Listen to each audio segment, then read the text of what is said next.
Test পরীক্ষা শেষ। School থেকে আসার সময় স্যার বলল, কাল থেকে তোমাদের ক্লাস হবে না, কোচিং হবে। বাড়ি আসলাম, স্কুল ড্রেসটা খুলে যত্নে রাখলাম, কারণ আমাদের সেই স্কুল ড্রেসের রুলসটা আর নেই। এখন যে যার মতো স্কুল ড্রেস পরলেও চলবে, না পরলেও চলবে।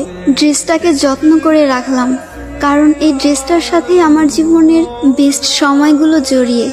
The end of SSC batch. স্কুলে যাওয়ার জন্য কত বাহানা, কত অজুহাত খুঁজতাম। ক্লাস 8-9 ওঠার পরে এমনটা ভাবতে লাগলাম, এই ভালো সময়টা যেন কখনো না ফুরায়।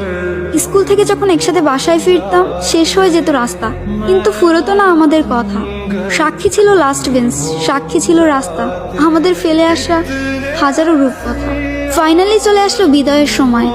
স্কুলে প্রথম দিনটা আর শেষ দিনটা একই ছিল। চোখে জল ফেলেছিলাম 2 দিনই, কিন্তু কারণটা ছিল একেবারে আলাদা। একটা যাবার আনন্দ আর একটা বিদায়ের ব্যথা।